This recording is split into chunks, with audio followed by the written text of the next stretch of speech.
আওয়ামী লীগ নেতাকে থানা থেকে ছাড়িয়ে নিতে জামাত নেতাকর্মীরা বিক্ষোভ করেছে। গাজীপুর সদর উপজেলা মির্জাপুর ইউনিয়ন আওয়ামী লীগের সাংগঠনিক সম্পাদক শরীফুল শিকদারকে আটক করেছে পুলিশ। স্থানীয় সূত্রে জানা যায়, শরীফুল শিকদারকে আটক করার পরপরই শতাধিক জামাতের নেতাকর্মীরা থানার মূল ফটকে অবস্থান নেন। এ সময় জামাতের নেতাকর্মীরা তাকে নিজেদের কর্মী দাবি করে থানার সামনে জড়ো হন।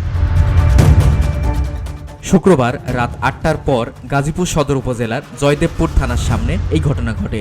এ সময় জামাতের নেতাকর্মীরা শরীফুলের মুক্তির দাবিতে বিক্ষোভ স্লোগান দিয়ে থানা ঘেরাও করে রাখেন। প্রত্যক্ষদর্শীরা ঘটনার বর্ণনা দিলেও জামাতের নেতাকর্মীরা থানা ঘেরাও কথাটি অস্বীকার করেছেন। গাজীপুর জেলা জামাতের সহকারী সেক্রেটারি মোস্তাফিজুর রহমান বলেন, আটক শরীফুল ২০১৮ সালের আগে আওয়ামী লীগের সঙ্গে জড়িত ছিল। ২০১৮ সালের পর আমাদের রাজনীতিতে যুক্ত হন।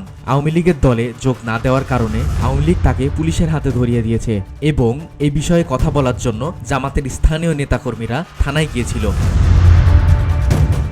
এ বিষয়ে জয়দেবপুর থানার ওসি আব্দুল হালিম জানান, ছাত্র জনতার উপর হামলায় জড়িয়ে থাকা সন্দেহে আওয়ামী লীগ নেতা শরীফুল শিকদারকে জিজ্ঞাসাবাদের জন্য আটক করা হয়।